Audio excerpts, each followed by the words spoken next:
over. We have 208 days before another meaningful NFL game. But Jack's on a Red Bull, so here's Pastor Rob. Could one of y'all pass the gosh darn rock? Hey, yo, I'm trying, I ain't lying, and hosting this will be Brian. Yeah. Posting like Kobe Bryant, Yeah. flying to see the pie. Yeah. Hit the hezzy, we got Jesse, opinions get kinda messy. A fan of out of lefties, from football to racing jet skis. He go silly when he go deep, sheesh, is Zach Zeman. Teaming up with Jack, we stack the whole team, man. Pass the rock, don't stop the shot clock. Woo. Smack the slap shot, come on, now let's talk. Pass the, yo, partner, pass the rock, for real.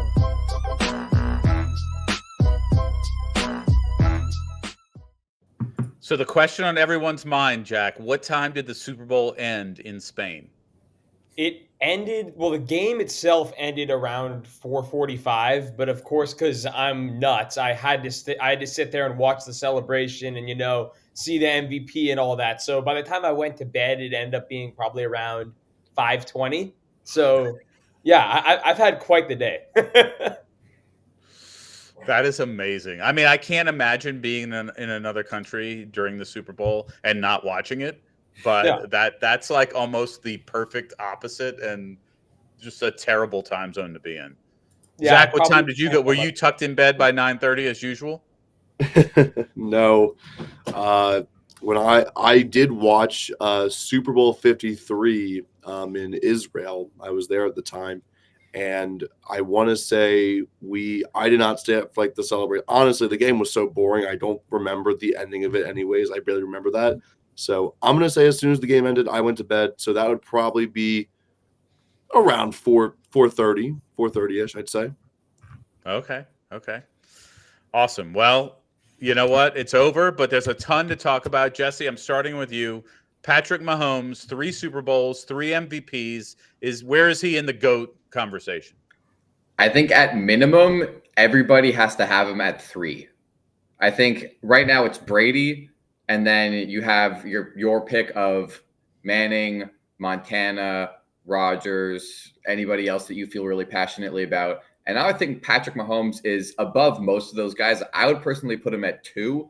I think he's not the greatest of all time, but I think he's absolutely the best quarterback that I've ever witnessed in my lifetime. Brady, speaking as a Patriots fan, like Brady was amazing and he was so clutch and has the most wins and is still the greatest. But Mahomes might be the most skilled and the best. Like this is kind of like a KD versus LeBron, conversation. But I think, or LeBron versus Jordan. But I think that Patrick Mahomes has to be minimum 3 on everybody's list.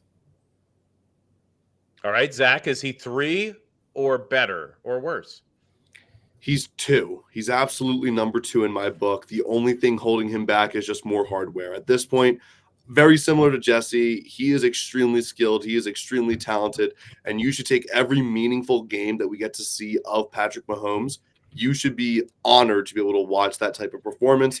Yet another great game last night, another great Super Bowl performance. And I'm telling you, at the end of the day, once his contract is up and he's done playing in Kansas City, he probably will be the greatest football player of all time. All right, Jack, same question.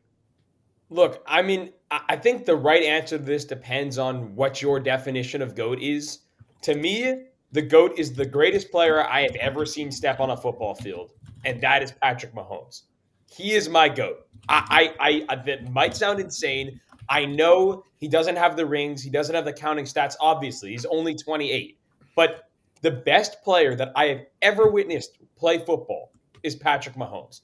I think that there's obviously barring a crazy injury where his career gets derailed and he doesn't finish with the counting numbers of the rings, he's going to get there. He's proven it. He's 28 years old. He's played 6 seasons. He already has 3 rings. He's got 2 MVPs, 3 Super Bowl MVPs. I mean, he's done everything he can to this point in his career. And I would honestly be stunned if he doesn't get there counting stats wise. And as far as physical talent and what he's producing on the field, that is the greatest player I've ever seen in my life. Okay. Everybody calm down. All right. Everybody calm down. Yes, he's number 2 on the list. I think you could argue Joe Montana versus him, but he's already equaled Joe Montana in numbers of Super Bowls won. Don't talk to me about Peyton Manning. Peyton Manning is nowhere close to this. Okay. You can keep all your regular season yards all you want. There's a reason Bill Belichick today is worried about whether or not he can catch Don Shula, because you have to have a crazy amount of stamina and persistence beyond probably your normal age range for your career. That's what Tom Brady had. Mahomes is only 28. He'll be 29 right at the beginning of next season. So he has every opportunity to catch Brady and become, the GOAT. But until he does it, he hasn't done it. So 7 Super Bowls is insane. And that's what Brady's got. That doesn't even count the ones he lost, which we should throw in there just for the crazy number, the number of AFC championships in a row, the whole bit. But Mahomes is number 2. He's not number 1, and he won't be number 1 anytime soon.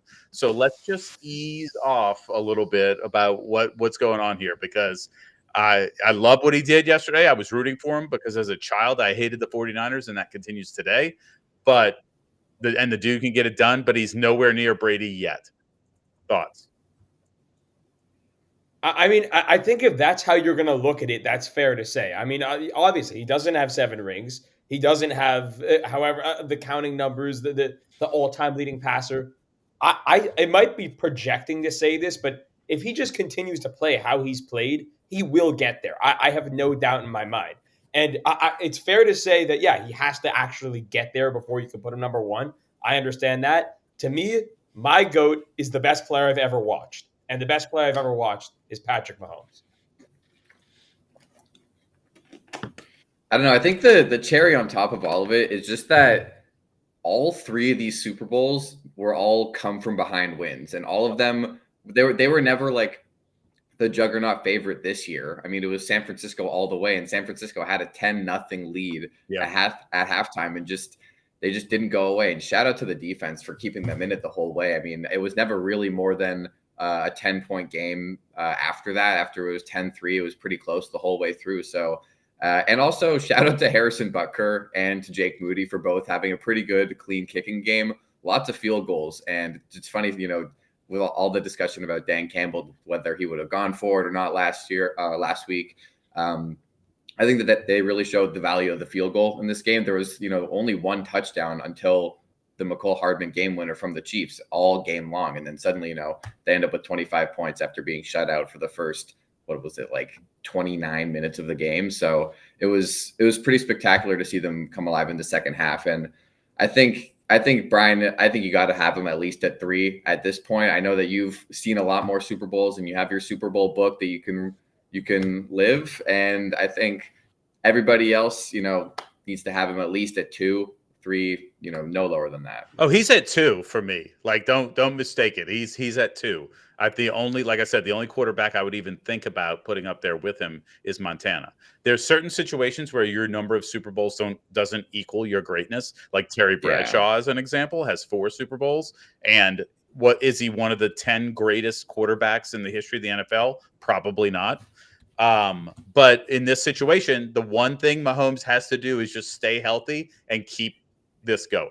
So it doesn't mean he has to win every year, but he's got to win. He still has to win a lot more years of the years he has left. Like, he has to win 4 more Super Bowls in 10 more years.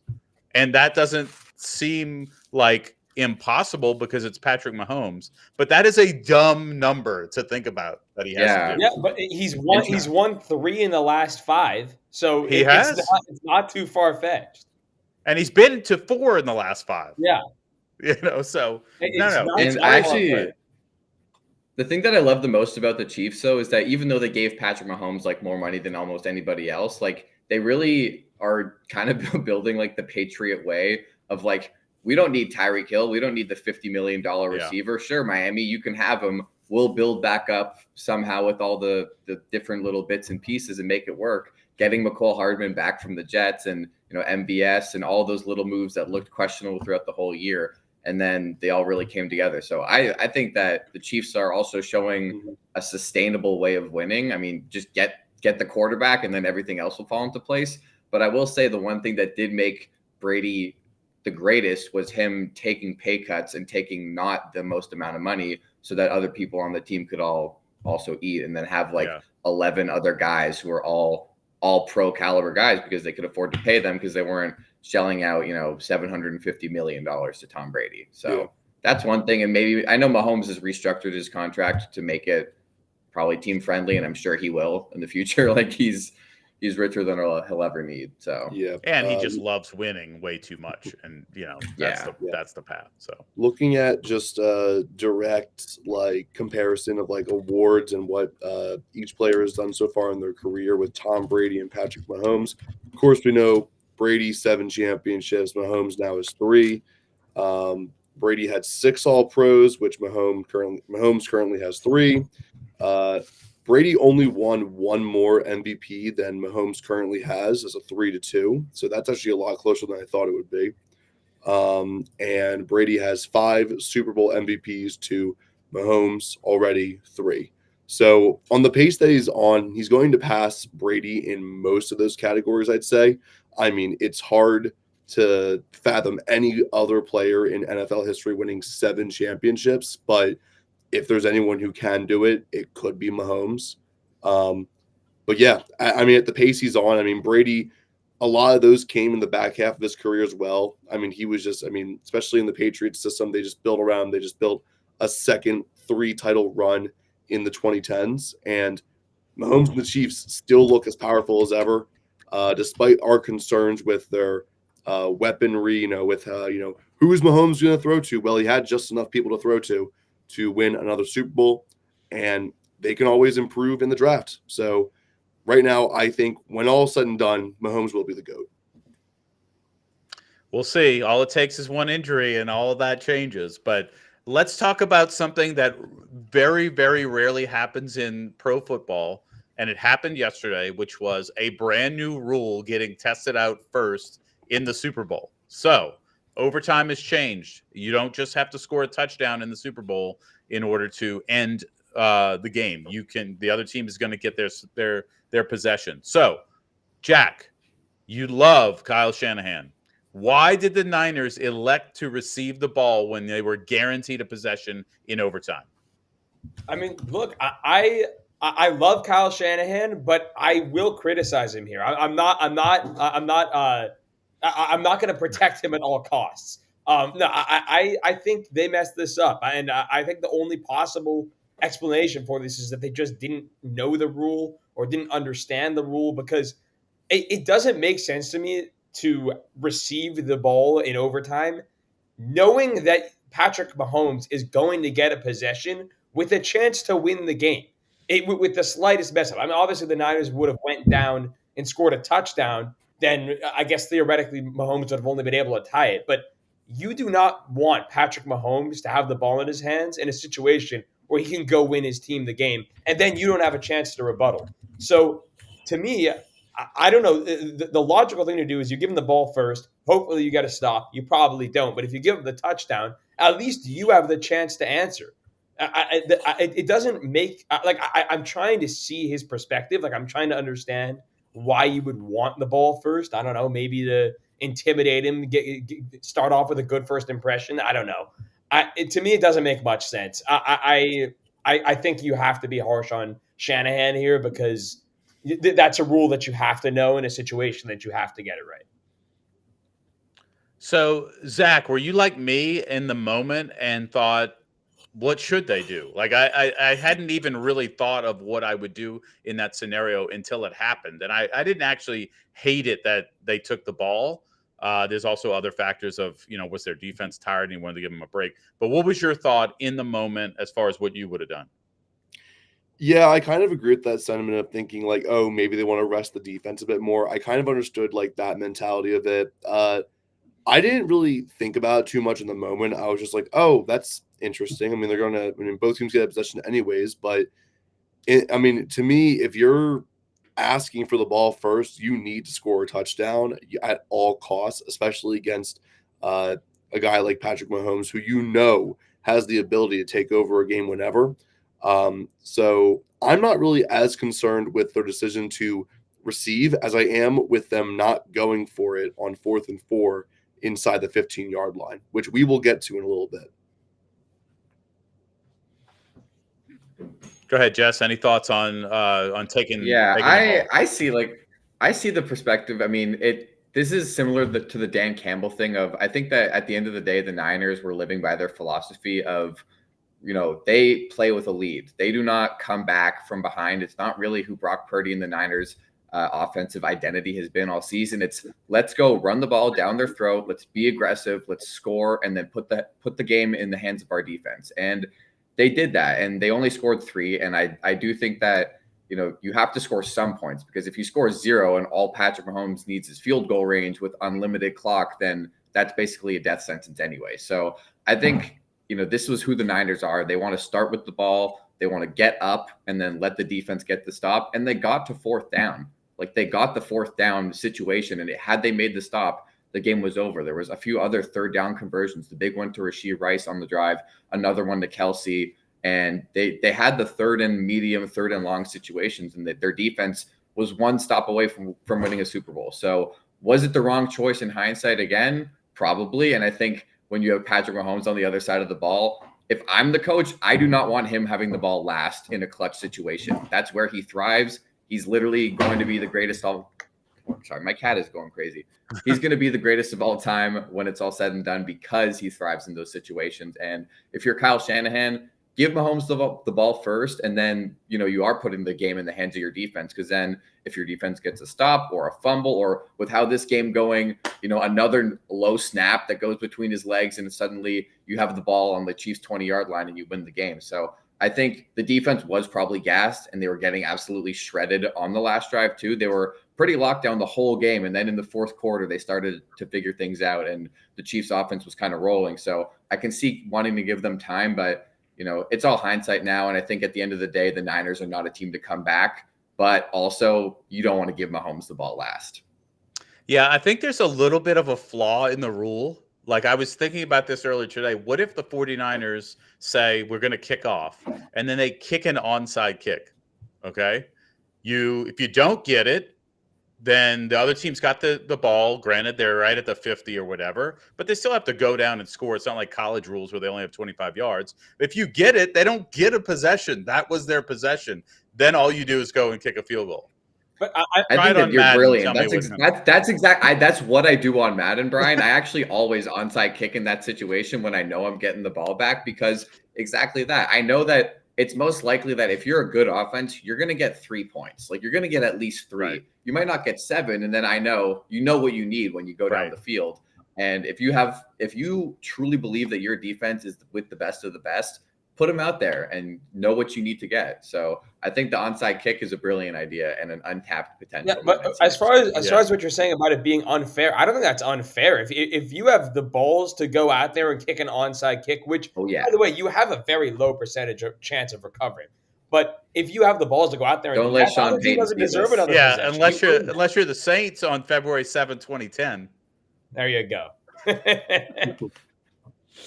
Don't let Arthur Smith see this, and next year when the Steelers are inevitably in the playoffs again, they go for it. Exactly. All right, here's the question. Zach, should the Niners have gone for it 4th and 4 inside the Kansas City 15 in overtime? Should they go for that and try to get the 7, put the pressure, or do they kick the field goal like they did yesterday? I think they should have gone for it personally. I know that if you miss, if you don't get that, you're pretty much ending the Super Bowl right there. But I mean, at the same time, if you don't get 7, you pretty much lose the Super Bowl 9 out of 10 times, just by settling for 3 anyways.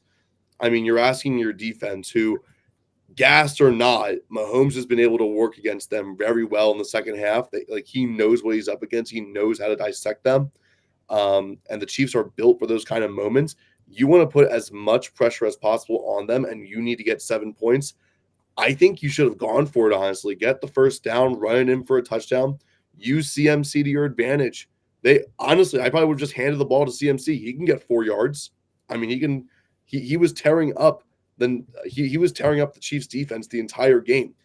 Trent McDuffie, after the game, said that their game plan was to get Brock to throw the ball. If they handed it to Christian McCaffrey, there's a really good chance they get that first down and they end up scoring 7 and putting a lot more pressure onto Mahomes and the Chiefs. The Chiefs have come out and said that if they had to score a touchdown, they would have gone for 2, and that would have made for a great Super Bowl moment. But that's a really tough spot to put yourself in, to say, hey, not only are we going to go down the field and score 6, but we're going to try to convert the 2-point conversion. That's asking a lot from your offense, and it's a lot more of an ask to do that than it is to convert a 4th and 4, in my opinion. I don't know. I kind of completely disagree. I think that in that situation, you can't hand it off on 4th and 4 because the Niners were averaging 3 yards to carry the whole game. Like, the run game was not moving as well as it should have. I think that on the last drive, CMC was getting them down the field and it was working. But on that play, Brock Purdy had to throw the ball, and the entire second half, they were just not able to beat the blitz. You know what? Okay, fine. You know what? Zach, I completely disagree. You're wrong. They could not beat the blitz all game. Brock Purdy had no answer for what Spags was cooking up, and they were going to send at least 6 at him on 4th and 4, and it was going to be incomplete yet again because he doesn't know how to step outside and hit the flat, or he doesn't know how to hit a drag route. They just don't know how to answer that type of blitz. And, you know, they were sending the heat of Mahomes, and he just, he figures it out. He finds the open guy, and they take advantage of it. Tony Romo kept saying, whenever someone blitzes, just throw it exactly where that guy came from because it's wide open. Right. And, you know, the Niners just couldn't figure that out, and they couldn't figure it out all game. And there's no way in hell that they were converting that 4th and 4. I'm sorry. It's just how the game was going. They were not going to convert that. And I think that at that point, you cannot leave empty-handed, because if you leave with 0 in overtime, then he's going to get crucified for, why do you not take the 3? Patrick Mahomes only needs a field goal, you idiot, blah, blah, blah. But now, you know, if that was the case and they got 0 and then they go down and kick a 30-yard field goal and win the game, you know, he gets torn to shred for going for it, just like Dan Campbell did. So I think either way, it's a lose-lose when you come out of it with less than 6 points.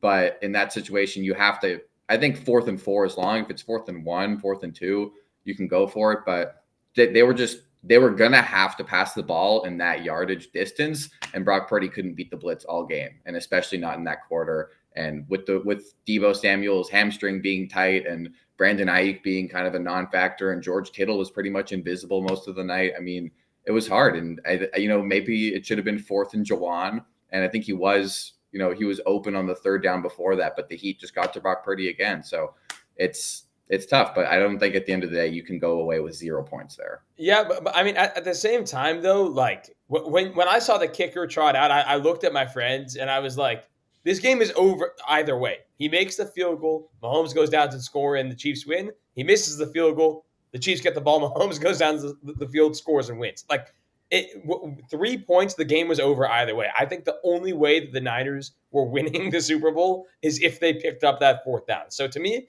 you have to try it. I really, like, I would not have faith in my defense. As great as the Niners defense has been all year, I would not have faith in stopping Patrick Mahomes in an overtime game in the Super Bowl with the game on the line. It's just not going to happen. So to me, you have to at least give yourself that chance. Well, the 4th and 4 was their fault because they gave the ball on a running play to Kyle Juszczyk at one point during that last series. Like, come on. Okay. Like Jesse said. Do not disrespect Kyle Juszczyk. He's the one that made that diving catch that Des Bryant said shouldn't have been a catch. Yeah, to get them in that spot in the first place. Yeah, right. I'm just saying. Look. This is no hatred to Kyle Juszczyk or his wife's jacket business. Okay. The point is that you have Christian McCaffrey bringing you down the field single-handedly almost, and you're going to give the ball to Kyle Juszczyk. You're not going to surprise anybody with that. So Juice is a beast, no doubt. Okay. We can think two things about a person. Let me just say this about Kyle Juszczyk. He has the hardest name to spell and pronounce in the NFL, and yet more people know his name because he's a supportive husband. So maybe Jonathan Owens should take some notes. Okay. Either way, I didn't hate the call to just go ahead and get the field goal with a 4th and 4. 4th and 4 is not a running play. There's no way you're getting that on a running play. You're going to have to design something to get one of these guys open, like Jesse outlined, that no one had any decent stats except for Jennings. And he had the touchdown pass. So, yeah, I mean, you know that it's going to be man coverage and a blitz, and that Snead and McDuffie are clamping Deebo and Ayuk, and then good luck getting George Kittle or whoever else involved. So it was Yeah. Not All right, happening. let's move on. We've done that enough. Is Kyle Shanahan an all-time choke artist? I mean, 3 Super Bowls with at least a 10-point lead, one with a 25-point lead that he was the offensive coordinator in that he's lost. So, is he a choke artist, Zach? I really wish Jack could answer this first. I mean, he's the guy who loves Shanahan so much. But you know what? I'll go first. I'm gonna say yes. He is an all-time choke artist. I can't think of any other coach that's been so closely associated with blowing leads like this. I mean, it's unbelievable to not only lose 3 Super Bowls, but to lose them in heartbreaking fashion. I mean, this one you had a 10-point, you had a 7-point lead at halftime, a 10-point lead at one point, and you just slowly but surely blew it, letting the Chiefs come back, tie the game up, and then just baffling decisions in overtime, whether you support them or don't. Some of those decisions were pretty baffling, like electing to receive first was kind of weird in hindsight, obviously, but not knowing the rules is a blatant oversight by Kyle Shanahan, and we can't ignore that. Then you have the previous Super Bowl against the Chiefs, and I wouldn't say it was as bad like the way it unfolded, but it was still heartbreaking to blow a 10-point lead, especially late in the game. And I mean, the less said about 28-3, the safer it is for Niners and Falcons fan sanity. So, yeah, I honestly think he's an all-time joke artist. I think he is. I can't think of another coach that is so associated with blowing these leads. Well, I don't know. I don't know. think- It depends what sports. If we're talking about all sports or just in football. Because if we're talking about all sports, Doc Rivers. I'm talking Depends about on coach just is. in football. Just in football, there's never been a coach so closely associated with blowing 10-plus point leads in the Super Bowl. Yeah, Kyle Shanahan, the fact that he just, overthrew that ball to Emmanuel Sanders in the Super Bowl was just unreal. So he's definitely a huge choke artist for that. And, with the Falcons game, the fact that he got called for holding and, pushed them out of field goal range on the last drive, just you got to blame Kyle Shanahan for that. So I think at the end of the day, he's got to be an all-time choke artist. I blame him. I blame him more. I'll let you finish, Jack, because I know you're a big Kyle fan. I blame him more for the 28-3 loss because of where that game plan went. I actually think the last Chiefs 49ers Super Bowl, that was a worse loss for him than yesterday. I think yesterday there were some questionable decisions, but not outright terrible decisions. And in the end, the better team just rose when it mattered. And but that last Super Bowl, they had a 10-point lead a lot later in the game. So I actually blame. Yeah, him yesterday was probably his best game for sure. Yeah. Because I mean, Brock Purdy played pretty much a very clean game. Albeit he couldn't beat the blitz in some situations, but no turnovers. They had McCaffrey fumble on the first drive, and then you have the fumble off the heel on the punt, which was just one of the craziest plays we've ever seen. That reminded me of some Julian Edelman bounce catch where how did it just barely clip the guy's heel and then it's a live ball and now they score and they're up. So there's a few plays that just went the wrong way. One more thing before Jack files his grievances. If Brock Purdy doesn't overthrow those 3 touchdown passes, we're talking about him being Super Bowl MVP. I mean, if he overthrew those deep balls, he overthrew those routes, that would have been 3 guaranteed touchdowns, but threw the ball too far. If he doesn't do that, Niners win the Super Bowl pretty easily, pretty comfortably. Jack. Yeah. I mean, honestly, I think yesterday is my biggest of all the Kyle Shanahan grievances. I think that the 28-3 game, I don't think it's fair to pin the blame on Kyle Shanahan. Yes, he was not great towards the end of that game, but that was a full team collapse. There was not a single player on the Atlanta Falcons roster who played their part for the last quarter and a half and overtime of that game. It was a full team collapse. You can't blame any one person.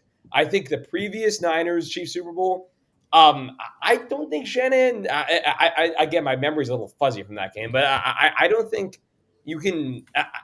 I can't think of any particular moment in that game where Kyle Shanahan really blew it. I mean, they had a 10-point lead. Then Patrick Mahomes sort of stormed back and won the thing. It's sort of the way it tends to go when you're going against the Chiefs. In this game, I thought he called the game very well for most of regulation. overtime, he screwed up. I objectively think I don't think he did anything right in overtime. I think they should have kicked the ball off. I think I think I mean I don't know. I guess the fourth down play call could have been it could have been better later in the game. You could have gone for it, but I don't know. I personally think that of all of the Super Bowls, this is the one that Shanahan messed up the most. But to call him an all-time choke artist for that, I don't think that his choking performances have necessarily been his fault, aside from potentially overtime of yesterday. You got to win one of them. You got to get the monkey off your back, though. I mean, come on. All right. So, besides Mahomes, who's the Super Bowl MVP? Ooh. Jack. Ooh. I got it. Stone Cold Chris Jones. Oh my Yeah. God. That guy was everywhere. It felt like every time the Chiefs were on defense, every single play, Chris Jones was disrupting the quarterback. He was stuffing the running back in the backfield. He was all over the place. Chris Jones, every 3 seconds, the camera's on Chris Jones because he just made a spectacular play. I think that there's one other Chiefs defensive player that could also be in this conversation. I'll save that one for you guys. But to me, Stone Cold Chris Jones. I love that nickname and I love that guy. He is a huge reason why the Chiefs won that Super Bowl. Jesse? Well, just like last week, I was going to say Chris Jones, and Chris Jones had an amazing game, and I think he actually had a very good shot at it if they had won in regulation. Like, had Mahomes not got the second touchdown and led them all the way back, and Mahomes only had one touchdown, like 250-ish yards, I thought there was a decent chance it was going to go to Chris Jones if they won the game, or even Travis Kelce. So it was looking like a non-Mahomes MVP for a while. And I think that if Isaiah Pacheco had scored the game-winning touchdown or had a big overtime, he could have gotten it. But at the end of the day, it should have been Mahomes. But Chris Jones, I think, had a very good case for it, even with the current way that the game unfolded. And one other guy I would give a shout out to is Trent McDuffie, even though he had the huge holding call, which was kind of the only call all game. Outside of that, he was lights out. So I think that holding call kind of screwed his case for MVP a little bit, but he had honestly a lights out game, and it was a huge reason that you didn't see anything from Brandon Ayuk or Deebo Samuel. That was my other name, by the way. I'm glad you got it. Nice. Zach? I know ball. Yeah, I mean, Chris Jones is definitely up there, but if it wasn't Mahomes, I think it would have ended up being Travis Kelce. He had a huge impact on the game, especially late in it. 9 receptions, 93 yards. Average 10.3 yards per catch. I mean, 8 of those receptions came after the after halftime, which is very impressive. I feel like every time he got the ball, he was making a impact pretty much almost every time, getting a first down. I mean, he stepped up when he needed to, and he was vital in the Chiefs ending up winning the Super Bowl. If not him, I also want to say, besides Jawan Jennings, everyone says maybe he could be MVP, but Christian McCaffrey, while it was a much quieter game than we're used to, had a pretty solid game. 80 yards on the ground, although you expect that to be more for Christian McCaffrey, but 80 yards from 8 receptions as well, made a lot out of his receptions. So we got the ball 30 times, 160 yards. Not really anything crazy, but still 160 yards and a touchdown. Longest play of 24 yards, which is nothing too crazy, especially for what everyone was expecting from Christian McCaffrey. But if it wasn't Mahomes, I think he would be in the running for MVP. So if he doesn't get to 300 yards, in the middle of the third quarter, I'm talking to a buddy of mine watching the Super Bowl, and only one time ever has a losing team's best player been the MVP. Super Bowl 5, Chuck Howley, I know you were going to ask me, all right, for the Dallas Cowboys, who lost to the Baltimore Colts. Jawan Jennings was in position with a touchdown pass and a touchdown reception if that game would have kept at the really snail's pace that it was and nobody was doing anything. For whatever reason the Chiefs come back and won without a huge day from Mahomes, I think there was a chance for him to be the MVP. Had the game ended 19-16, like for the Niners in regulation, Jawan Jennings absolutely should have been the MVP. Honestly, if the Niners had found a way to win in overtime, it might have still been Jawan Jennings. Oh, I think it's easy if they win. I think he was the MVP. I mean, he only had he had the pass, but he had 4 catches for 40 yards and the other touchdown, obviously. But when you think about it, he had 5 touches for 60 yards, and McCaffrey had 30 for 160 and another touchdown. And his quarterback had no passing touchdowns. Yeah, he had one. I mean, to him, but what I mean is, he had an equal number. Let's say. It was and honestly, on the last drive, had they gotten the end zone, that was likely going to be a McCaffrey one anyway. And so I think it's fun to say Juwan, but also McCaffrey was definitely the most valuable. He out-touched any other Niner by 25 touches easily. All right, so let's look 208 days from now, and we have the kickoff game in Arrowhead Stadium. Who will be the opponent for the Chiefs in the kickoff game? I'll give you their entire home schedule. You tell me who it is and why. Baltimore, Cincinnati, Houston, the LA Chargers, Las Vegas, Denver, Tampa Bay, or New Orleans. Who's the best matchup that you want to see on night 1 of the 2024 NFL season? Jesse. Ooh, I think there's a very good chance that it's the Ravens. Rematch against the 1 seed in the AFC Championship. I think it makes the most sense. But I would not put it past the NFL to kickstart the Joe Burrow versus Patrick Mahomes rivalry for the 2024 season and put the Bengals in the first week. Joe Burrow is still Patrick Mahomes' greatest rival. He's kind of the only person who's beaten him in the playoffs since he started his career besides Tom Brady. So I think at this point, Joe Burrow is going to be fully healthy by the start week 1 of 2024 season, and I'd kind of love to see it. Love to see Bengals Chiefs, but it's most likely going to be the Ravens, rematch. And I would think it's going to be an interconference game. I don't know if there's any history of it being AFC, NFC, or what, but I would think that it'll be the Ravens. All right, Jack. It was Chiefs Lions last year, so it has happened. But I think. Honestly, I kind of think the most likely might be the Bengals. I think the NFL would love to start the season with Mahomes Burrow. I mean, those games are always a ton of fun. Not to mention, the box office. That's definitely going to be a great game. Ravens are another good option. I'll give you a third one though, because you already mentioned those two. How about we get the first game of the Jim Harbaugh era with the Chargers? That's box office. That'll be a lot of fun. So I think the NFL would enjoy that to get Jim Harbaugh right in the spotlight. On opening night for the kickoff. I think the Chargers are a fun third option there. My vote has still not been said. Go to you, Zach. Yeah, I might have your vote here, but while I think it will probably end up being a rematch of the AFC Championship, it would be really fun to have the Texans play in Arrowhead week 1. I think that would be a really fun game. Texans get to show off what they've been doing over the offseason, CJ Stroud getting more chemistry with his weapons. That defense isn't anything great, but I think it'd be an exciting offensive game. And if the NFL wants to get a kickoff with a lot of offense, I feel like Houston would be a really good pick to kick off the Chiefs season and the NFL season in Arrowhead. Yeah, I don't think they want to do a super marquee matchup. They want a good matchup that's going to be really entertaining, that'll get the thing kickstarted. But they don't want to use the Joe Burrow game or the Lamar Jackson game because they'll have plenty of Monday nights, Sunday nights to do that. I think it's the Texans. I also like the Chargers as a honorable mention just because you're going to want to showcase Jim Harbaugh. They're going to want to hope for, kind of a 2 years ago Chargers Chiefs, high flying matchup. So all good. All right.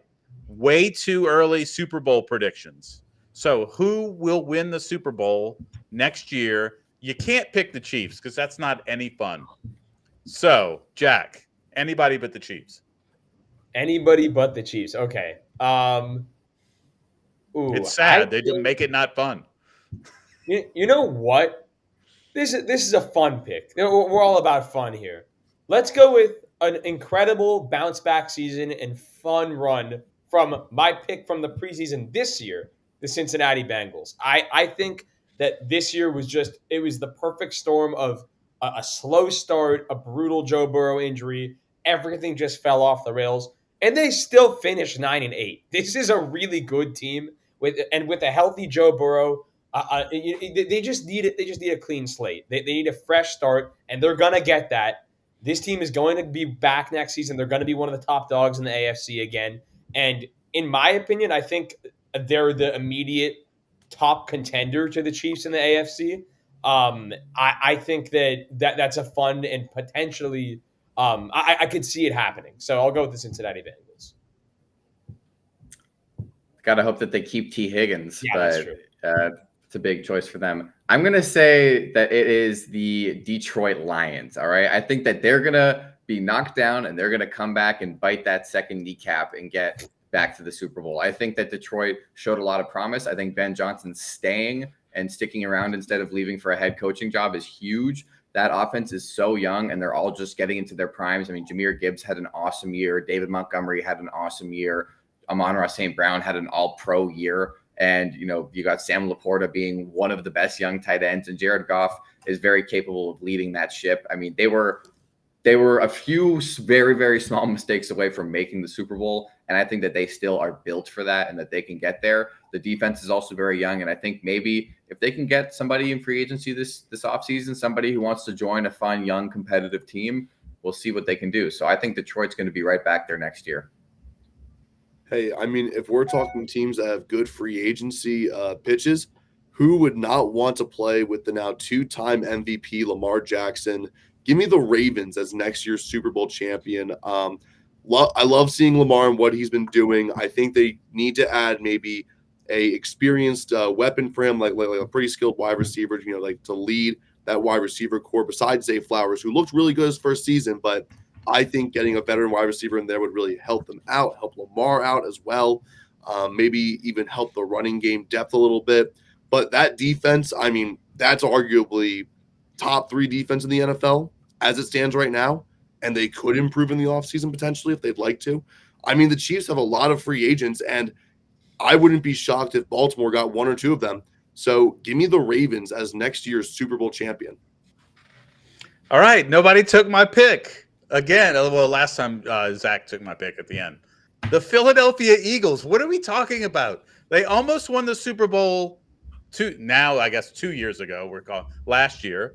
Okay. They're going to bring back most of their core. Nick Sirianni almost got canned. So he's got you think he cried at the Super Bowl last year. Just wait till next year. Okay. It's going to be waterworks of pride after bringing the Eagles back and winning the NFC to only get into the Super Bowl and potentially win that thing. I think it's insane that the Cowboys, Bills, Lions have less odds than the Eagles do. I think they had a terrible end to that season. They got 30-piece by Baker Mayfield in the wild card round. And Hassan Reddick's leaving. Still have a ton at of least talent. They're getting rid of their coordinators.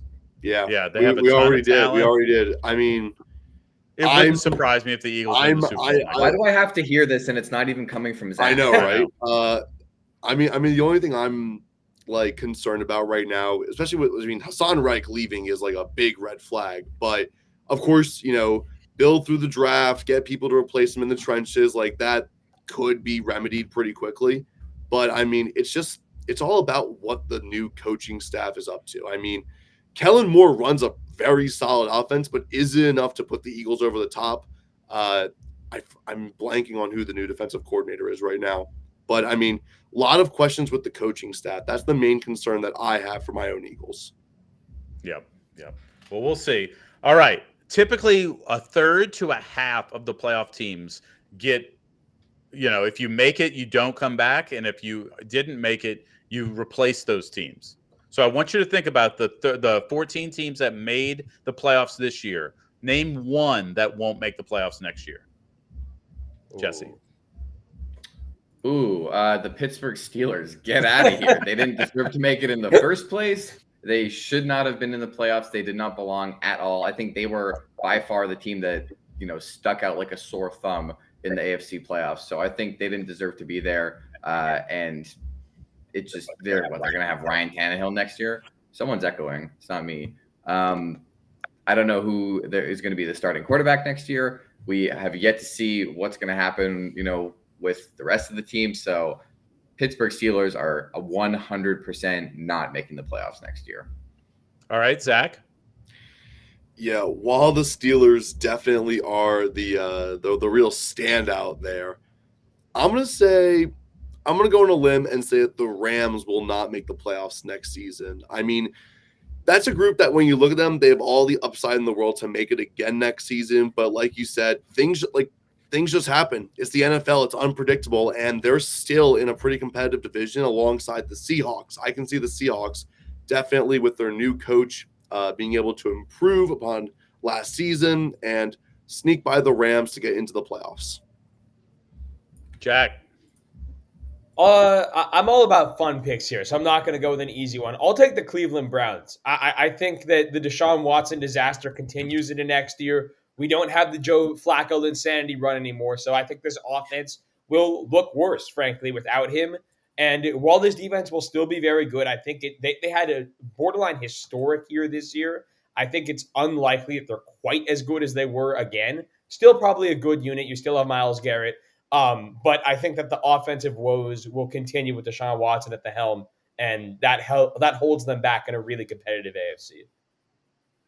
I had two teams that weren't mentioned yet, and Cleveland was one of them. So I like that pick. I also like the Dallas Cowboys. I'd love to pick Tampa too because they're just terrible. But the Dallas Cowboys, okay, had such a disastrous end and changed nothing from their coaching staff other than losing people because they went to other places. I think they are ripe for just an utter debacle of a season next year and won't make the playoffs. I just think everything is written on that for this to be a disaster. McCarthy gets fired in week 6. They can't find any footing.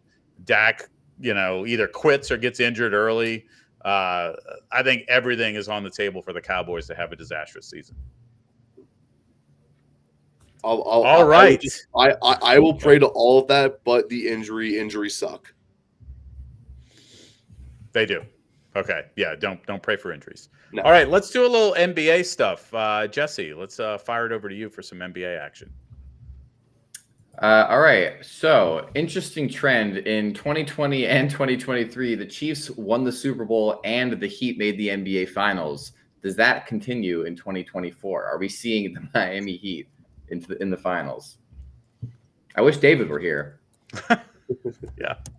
Jack, what do you think? Are the Miami Heat reaching the finals this year? No. But I'll go with a different trend that I like a little better. Another thing that happened in 2020 and in 2023 is that the Lakers made it to at least the Western Conference Finals. So, what can I say? Who knows? Huh? Yeah. Yeah, let's hear from an unbiased source now that Zach has no horse in the race. Zach, who do you think? What do you think? The Heat in the finals? No, I think the East is really strong this year. I mean, the Heat always surprise us in the playoffs, so I think they're going to be able to make it further than we probably expect. But I mean, the Celtics, the Cavs, the Bucks, the Knicks, all very formidable opponents. I can see the Heat falling to any one of them in the Eastern Conference during the playoffs. Even the Pacers. I mean, the Pacers, if they can outpace the Heat, they can line up really well against them. Outpace. Yes, the Pacers outpacing the competition. I mean, hey, they play lightning fast. They score a lot of points. They don't play defense. I mean, that's the name of their game. And if they outpace the Heat, they can win any game. It's true. I actually think I would give the Heat a better chance to make the finals than the Bucks at this point. Absolutely. Yeah. Just like with the way that team is imploding, like I think that maybe they match up again in the playoffs. Maybe if Milwaukee can sustain the rate of the 3 or higher, and Miami ends up in that range, the first, second round, they could face each other. I would not be surprised if Miami knocked them off again. They need to figure some stuff out. But I will say that I think the Cavs and the Knicks and the Celtics are all currently ahead of the Miami Heat. So wait, can Brian, I answer? Can I answer? So yeah, I told you guys when the Bucks traded for Dame that was a loser move, that they did not improve. It made their defense worse. It's going to still be a problem for them. So I think the Heat have a better chance than the Bucks. I think the Knicks are very much like the Pelicans. They're 9 or 10 guys deep, but in the playoffs, you need to be 7 guys deep. So I actually worry about the Knicks beating the Heat. The Pacers play negative amounts of defense, so it won't be them. However, I do think the Celtics and Cavaliers are very much better than the Heat. So I don't see the Heat actually getting to the NBA Finals. I could see them sneaking into the Eastern Conference Finals, though, again, and playing the Celtics and losing ultimately to the Celtics, because that team is just too strong in every position. All right, fair enough. So we're going to move on to we're going to do our draft for today. So let's draft the starting 5 of NBA All-Stars from 2024. So I have the first pick, and honestly, this is a no-brainer to me. First overall, give me Luka Magic. And I think for position-wise, I could kind of slide him around anywhere I want. And this is going to be a positionless lineup, so we can just take a starting 5 and you can run with it however you want. So, yeah, give me Luka Magic. He's going to run probably the 1, 2, or 3. Great job. For argument's sake, I'll put him at the 1. Okay. I'm glad you took him, because I was going to be in line to do that. Go ahead and give me Giannis. I'm gonna stick him at the 5. I know he doesn't like playing the 5, but for All-Star purposes where there's no real defense, I'm gonna put him at the 5. He can clean some stuff up at the rim here and there, and all I have to do is give him a mild amount of motivation, and he's gonna want to win. So give me Giannis. I have a question here. What do we can take injury replacements. What do we do with injured players? If they're not going to play in the game, are we not taking them? That's a good point. What do we think? What do you guys think? I think anybody that was on I would say anybody that, like, you could take Joel Embiid, I think. Yeah. But that's what I'm sort of getting at here. Yeah. Yeah. So I would say, yes, you can take the guys who are injured, and we'll just we'll pretend the game's not this Sunday. Yeah. Okay. Yeah. All right. Well, in that case, I'm taking Joel Embiid. He was looking like the MVP before he went down. And he, to me, he's been the best player in the NBA this year. Hopefully he gets well soon. Give me Embiid. Yeah. A lot of reasons why he was the MVP favorite before he went down. So I like that pick. If you did, I'm pretty much going with the guy that it was like one of two here. It was going to be either center. So give me Jokic to start off this draft. Can't go wrong with him. He's probably now going to win MVP again, which, no reason not to. He's fantastic, and he continues to be fantastic. With the second pick, I have a lot of different options I could go. I could get a guard. I could get a forward. I'm going to go with a player who's really impressed me this season. I'm going to go with Shai Gilgeous-Alexander here. He has been phenomenal. He's been scoring, effortlessly. He's averaging, 31 points a game. He's playing out of his mind. I think he actually has a better case at MVP than Jokic this year. Fair enough. So I now have the top 2 MVP candidates then. All right. Yeah, and that might just be because of voter fatigue, but I also think that what he's done to lift the Thunder to the 2 seed is pretty awesome. Yep. So yeah, you do have the top 2. All right. This pick is a pretty easy one for me. The owner of, as we found out last week, the highest scoring performance in All-Star game history, Jason Tatum. You only found that out last week? What kind of ball knower are you? Yeah, that's interesting. Wasn't that last year? He had 55. Yeah, it was last year. Yeah. But we did a trivia about it last week. Yeah, I know. I think I'm going to take a guy that's going to be super motivated by this game, because his day-to-day NBA life is super unmotivating nowadays, and that's Steph Curry. He doesn't have to deal with Draymond on my team. He doesn't have to deal with, what do I do with Clay to make him feel better about being terrible now? He just gets to play with Giannis and whoever else we draft, so give me Steph. I'm liking the way that this is shaking out. So I am going to take one of the starting 5 players in the West. Give me Kevin Durant, and we're going to put him at the 4. And I think I'm going to take – I was actually debating who I should take first between these two, but I figured KD's the starter. But this guy's been playing like an MVP for the last month. Give me Kawhi Leonard at the 3. He's been arguably better than anybody else the last 30 games in the NBA for the Clippers. He's been leading the way, offensive, defensive, still to me the best 2-way player in the NBA. So give me Kawhi Leonard. All right, good one. I was going to try to get him on the way back. Figured he wouldn't pass through the Toronto Raptors net there at the end. But he didn't. He did not. Give me another guy that's really well-rounded, got his team, top 2 in the West, Anthony Edwards. We're gonna get a little younger. We got Giannis, we got Steph. Now give me Anthony Edwards to clean it up in the mid-range game. All right. I can't. Come on, I Jack. can't, Come I on, can't let him Jack. fall anymore. I can't do it. I can't do it. Give me my one and only glorious king, LeBron James, in his 10,000th All-Star game. Zach wrote that in the team so Oh, fast. come on. Easy. So predictable, but not a bad pick whatsoever. I like that pick too. With my first pick, I can't believe he's fallen this far. I gotta stop him from falling. Give me Tyrese Halliburton here. I mean, he's been having a phenomenal season. Alongside Shea Gilgeous-Alexander, that is just a fantastic backcourt, I guess. I mean, that's just fantastic. So now I need forwards, really. I need forwards here. And looking at what's available, it's pretty interesting.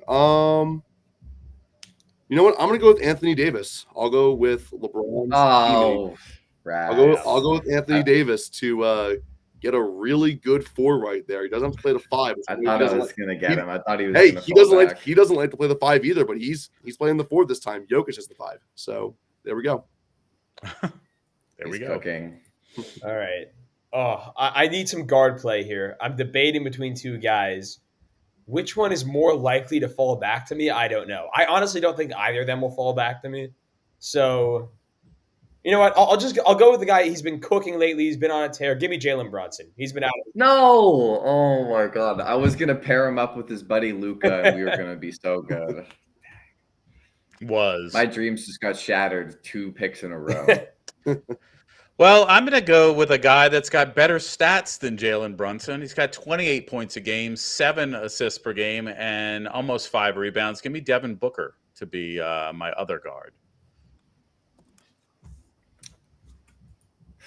All right. Well, this is quickly falling apart a little bit. However, you know, we're picking NBA All-Stars, so it can't be that bad. I'm going to take a guard, and I'm going to put him at my 2. This guy should have been a starter in the Eastern Conference. Give me Donovan Mitchell. Yeah. He's been phenomenal this season, and a big reason that the Cavs have won like 16 of their last 17 games. So he's been amazing. So I got Luka, Mitchell, Kawhi, Durant.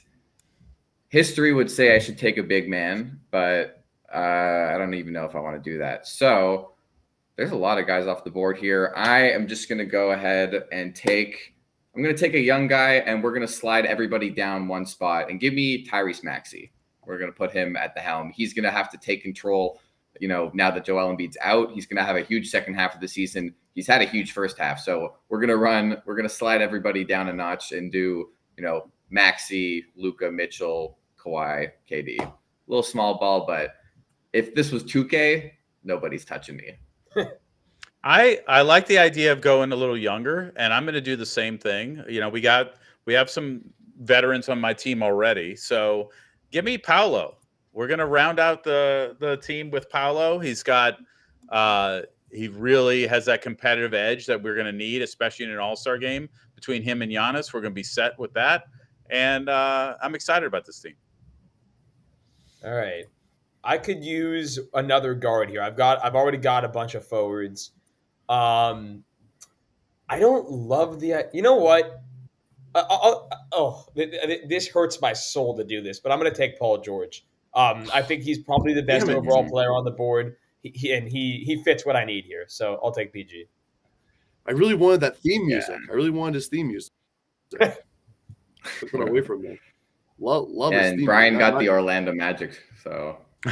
Yeah, he got. Yeah, I was banking on Paul George being available. Well, Scotty Barnes is still there for you, so it might be him. Yeah, I'm looking at who's left. I think I'm gonna end up with Scotty Barnes here. I'm gonna. I was joking. Wow. I'm looking at who's left. I don't really love any of this pick, so I'm fine taking Scotty Barnes here to round out my draft. He is very solid, but I really wish I could have gotten Paul George. Appreciate the Raptors love. All right, let us know who won, who has the best starting 5. These are positionless, so I don't really have a center, but Kevin Durant's going to have to do his best against Jokic and Embiid. Honestly, Barnes doesn't have to do anything on my team. I've got Shea, Halliburton, and Jokic, and like Davis. What you're going to have, Zach, is you're going to shoot like 10 times more free throws than any of us. because I don't know. those three I love guys my team. I've got get a way complete too lineup. many. Yeah. Jack has a really I good really like team my too. team. That's a very well-rounded team. Yeah, but Shea gets so many undeserved free throws that you're just going to be at the line the whole game. I think if my team played Brian's team, we both have like a small guard forward lineup, and it would be a great series. And if Zach and Jack's teams played each other, it would be a great series. But if either of us Yeah. played either of you, you guys would just play. All right, well, that was fun. We have one more piece of NBA trivia for today. So, was this NBA player ever an All-Star? We've got a list of players here. We're going to go through them, and you guys will each get to give your piece. So, Brian, I'm going to ask you first. Was Jalen Rose ever an All-Star? I want to say yes. I remember him. I feel like I remember him. I can't tell you if it was Indiana or Chicago making the All-Star team. All right, Zach, what do you think? I'm gonna say no, although I don't know. It's pretty close, but I'm gonna say he was one of those guys who was consistently snubbed.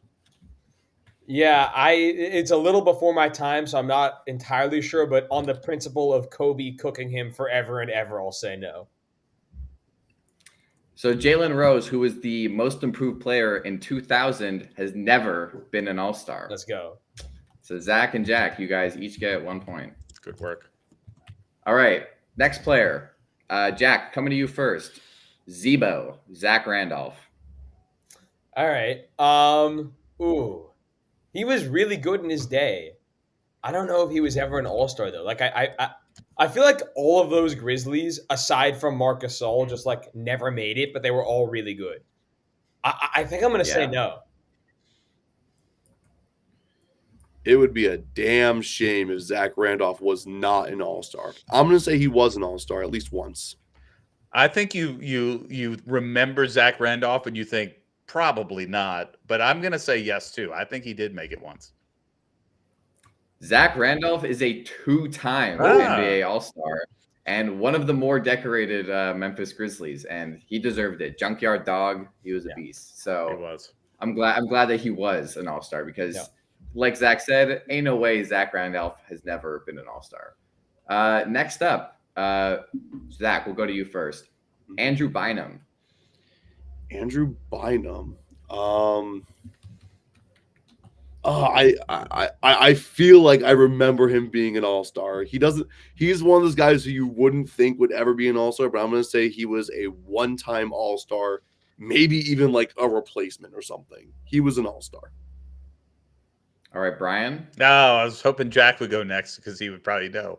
I do know that. That's why I asked Brian. I know. I can't imagine a world where Andrew Bynum was an All-Star, so I'm going to say no. He absolutely was an All-Star, and I'm pretty sure he was the youngest in NBA history, or maybe the second youngest. He was really young when he made it. He was like 19 or 20. So that goddamn bowling axe, that goddamn bowling injury, man. So Andrew Bynum was the youngest player to ever play in the NBA when he was young, but he was an All-Star in 2012. I don't know if he was the youngest player ever, but he was an NBA All-Star in 2012. So probably not because he was a rookie in 2005. Yeah, so I guess definitely not. I guess. So Andrew Bynum was an All-Star. So Zach and Jack, you're correct. Zach has 3 points so far. Jack 2, Brian 1. Next name, Brooke Lopez. Jack. I'm gonna say yes. I think he had to have been in his Brooklyn days. Yeah, there's no way he didn't make it at least once when he was in Brooklyn. I mean, there's a reason he's the all-time leading scorer for the Nets still. I'm going to say he made it once. Yeah, same sentiment from me, yes. So Brooke Lopez was an NBA All-Star in 2013 with the Brooklyn Nets. So correct. You guys all get 1 point. So next on the list, Brian, coming to you. Boris Diaw. Boris Diaw. I'm going to say no on this one. It would really surprise. He was just like one of those guys that did a lot of little things in the right way, but never did a lot of them on like a per game basis. So I feel like the answer is no. All right. We'll go to you, Jack. He can't have been an all-star, right? There's no way. Like, I remember Boris Diaw being like a solid role player, but there's no way he was ever an all-star. This is what I would be really shocked. Yeah, I'm gonna say consistently solid player, but I can't imagine he was ever an all-star. I'm gonna say no. So Boris Diaw in 2006 averaged 13, 6, 6, 1 block, and a steal. He was the most improved player, but not an all-star. Wow. So you guys are all correct. He was a key part of that Spurs championship run and definitely a great role player. And I thought that he could be a guy that you would think, maybe he's trying to be tricky. So he was never an all-star, but Boris Diaw, absolute Spurs legend. All right, next player, Brian, Fred VanVleet. Fred VanVleet. He has unbelievable individual game performances. I was a little shocked that Houston signed him to such a big contract because I didn't feel like he had shown that consistency at the starter level. So I can't imagine he's ever been an all-star. I'm going to say no. Zach? No disrespect, by the way. No disrespect. It's fine. I'm pretty sure I remember him being an all-star. So I'm gonna say he was an all-star. I think I remember him being an all-star. Yeah, I'm saying yes as well. I feel like I remember it also. You remember it well. He was an all-star last season. Oh. So shout out. No wonder we remembered it. Yeah, he was a 2020, or maybe it was 2 seasons ago, 2022 NBA All-Star. So yeah, Fred VanVleet, he averaged 20 points a game, and shout out All-Star Freddie. So screw you, Brian, for the hate. Sure. Zach, we're coming back to you. Monte Ellis. Oh, Monte Ellis. Definitely a player that you don't hear nearly about as much now as you used to, because he was the predecessor to the greatest three-point shooter of all time, Stephen Curry. I'm going to say there was a good reason that Golden State decided to move on from Monte Ellis. I'm going to say he never was an all-star. That's a crazy reason. Oh man. All right, Jack. I mean, he was really good for a time. He was really good for a few years there in Golden State. He had, I feel like he had some good years in Indiana, some good years in Dallas. Like, it feels like he's one of those really borderline guys that could have, but something in my gut is telling me no, and I think I'm gonna roll with my gut. Yeah, Brian? I absolutely not. I don't think so at all. I think Baron Davis was the leader of that team. They did have that upset as an 8 seed, but I just don't feel like there was a lot of all-star power. So no. So Monte Ellis, in his best season with the Warriors, averaged 25 points a game, 24 the next season, 22 the next season. For his career, 18 points per game. Never been an all-star. Wow. You're telling me he averaged 25 in a season and wasn't an all-star in that time? That's pretty crazy. In 2009, he averaged 25 and 5 assists, 4 rebounds, 2 steals a game, and played 41 minutes a night and was not an all-star. Wow. So that sucks for him. Yeah, I don't know who else was on the team ahead of him, but I mean, Paul Pierce, Nate Robinson, Dwayne Wade, a couple other guys in the East. So. Or no, they were in the East. Anyway, Monte Ellis, never been an all-star. Next name, Dale Ellis. Jack. To be quite frank, Dale Ellis is a player that I know next to nothing about. So I'm just going to shoot and say yes. Yeah, I mean, I'm the same way. I'm not very familiar with Dale Ellis. Comments are going to flame us for not knowing who Dale Ellis is. You know what? Let's ride and die this, Jack. I'm going to say he was an all-star. Dale Ellis, supersonic legend. I'm going to say yes. He made the all-star team. Brian, I would give you a bonus point because he made the all-star game as a Seattle Supersonic. There you go. So, you know what? I'll give you a bonus Especially point for considering Zach and I fully 50-50'd that. In 1989, with the Seattle Supersonics, he was an all-star, All NBA third team, and he was most improved 2 years before that. He was also the 3-point contest champion in Yep. 1989. So he had a busy weekend. You know what's 89. funny? You gave me a bonus point. I almost mentioned the 3-point shooting, but I didn't want to have mixed him up with somebody else, so I wasn't confident enough in it. Yeah, he had a very, very busy weekend. All right, next player, another Toronto Raptor. So watch your mouth. Hedo Turkoglu. Brian. Well, Hedo Turkoglu, while he might have been a Raptor, really made his way with the Sacramento Kings. He's like, your poor man Peja Stojakovic. I would refer to him, and I'm going to say he did not make the All-Star team. Yep. All right, Yeah. Jack or Zach, go ahead. Jack, do you want to go? Sure. I can. No, I could go.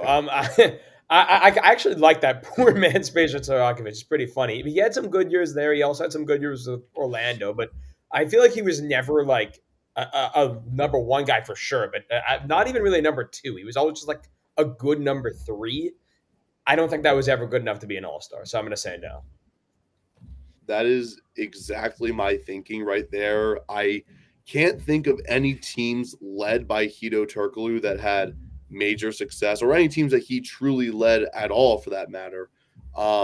Like Jack was saying, never a number one, maybe rarely was a number two. I'm going to say he was not an all-star. I thought you were going to say exact same thinking, and for that reason, I'm going to say no. Or say the opposite. But you are all correct. Hedo Turkoglu was never an all-star. His best year averaged 19, 6, and 5 with the Magic. Played all 82 games, but was not good enough to be an all-star. So we got a couple guys left here. So was Goran Dragic ever an all-star? Zach. See, that's the guy that I would never think would be an all-star. But for that reason alone, he definitely got one random all-star appearance. He had to have. Brian? Is there a player in NBA history who has more like oomph than Goran Dragic without you having one memory of a decent game that he had? I'm going to go with Zach on this one, though. I feel like he made the All-Star team, and I just am not remembering. But, yeah, give me yes. Yeah, 100% yes. I remember it. Do you know what year, Jack? One of the Miami years. I don't remember which one. Well, you are correct. It was in 2018 with the Miami Heat. He was an NBA All-Star. In that season, he had a pretty nice year. I mean, he averaged 17 and 4. Like not a crazy season, but must have been a weak year all around. So yeah, he was the injury replacement for Kevin Love in the 2018 All-Star game, and that was his first and only selection. So. You guys, the current score is Zach has 10, Jack has 9, and Brian has 8. Correct. So it's pretty close. I'm closer than I thought I'd be. I don't think Zach's gotten a single one wrong. He's just somehow really good at this game. Jack, going to you. Richard Jefferson. Okay. That's a tough one. I feel like it's very possible that he could have made it. He definitely had some really good years in Brooklyn. Or I guess in New Jersey at the time. I don't know why. New Jersey, yeah. Yeah, I think I'm going to say yes. I mean, I love RJ. I love what he does on TV, but I can't think of him as an all-star. I just can't at all. I know he was always a solid or great role player, but I can't think of him as an all-star. I'm going to say no. That Nets team with him and Kenyon Martin and gosh, I'm blanking on the Dallas coach. Jason Kidd. They were awesome. Like they never won an NBA championship, but they were right there. They owned the East. And I think Richard Jefferson absolutely made the All-Star team. Richard Jefferson was never an all-star. Sadly, he averaged 22 points a game in a few seasons, but never was an all-star. So why is Zach so good at this game? So Jack and Brian, you guys both said he was, right? Correct. Yeah. So Zach now has a 2-point margin over you, Jack, and 3 points on Brian. All right, Brian, was Lou Williams ever an all-star? Another one that I'm like, I can't think of a Lou Williams highlight that impressed me as I look back. Not to say that Three-time he, sixth man of the year, by the way. yeah. I'm not saying he's not a good player. I'm just saying he's just one of those guys that like he's like wallpaper. He's just there in the NBA and he's there every year. I'm gonna say no. Wallpaper is crazy for a guy who's the sixth man of the year is basically named after him at this point. Yeah. And also the most recent 50-point scorer in Clippers history. Yeah, that too. But he played at a time where the now. Clippers were just irrelevant. I mean, there's nobody. That's why he's wallpaper. Yeah. That's crazy. Pardon me, really. I know I'm trying to think, like, his best years were as a sixth man, though. Like, that's what he's known for. There's a reason he won that award 3 times. But six men don't make the All-Star game, so I'm going to say he never was an All-Star. As much as it pains me to say that, because I always liked Lou Williams. Yeah, I'm going to say no as well. I can't imagine a time that he was an all-star. Always very good, but I can't imagine he was an all-star. You guys are good at this. He was never an all-star. Lou Williams, unfortunately, never quite there. All right. We'll do 2 more names here. Al Jefferson, Big Al. Was he ever an all-star, Jack? Oh, I'm gonna say yes. I think so. He was really good at certain points. I think he had at least one year. He might have had 2 years where he was good enough to be an all-star. But I'm gonna say yes. All right, Zach. I'm gonna say he might have had the few years to a few years where he put up those numbers where he was able to make it, but I'm gonna say ultimately he was snubbed. I'm gonna say he did not make an All-Star game. Just to pick different Ryan? from Zach, I'm gonna say yes. I'm just gonna say yes. You should have rode with Zach because he is good at this game. And Al Jefferson never was an all-star. He is highly touted as possibly the best player of all time to never be an all-star. He was All-NBA third team in 2014. Somehow didn't make it. For his career, a guy who averaged 15 and 8 to never be an all-star. Like, let me read you this. All right, 2006, he averaged 16 and 10. Next year, 21 and 11. Next year, 23 and 11. Next year, 17 and 10, 19 and 10, 19 and 10, 18 and 10, 22 and 11, 16 and 9. That was a solid 8-year stretch from 2006 until about 2014 that he just was never an all-star despite putting up. I mean, if you want, and he is the inspiration for this segment. This whole thing's a wash. This is all just propaganda for Al Jefferson because Big Al should have been an all-star. He did all his biggest work. travesty. The biggest travesty in NBA history is that Al Jefferson's not. He did all his work in the second half of the season. That's his problem. But he's arguing. You know what? He's the best post player of all time. Sorry, Hakeem. It's Al Jefferson. It's Al Jefferson. Sorry, Hakeem. If you need a bucket in the post on the block. Great show, guys. Great show. Great show. Sorry. All right, this has gone completely off the rails at this point. This has what's all the just last been name? Al Jefferson propaganda. What's the last name? The last name is Andre Miller. Zach. Andre Miller. He was consistently very solid. I feel like he led a few of those Nuggets teams, but not like super well, obviously. But he was the leader on a few Nuggets teams. I'm gonna say Andre Miller was a one-time All-Star.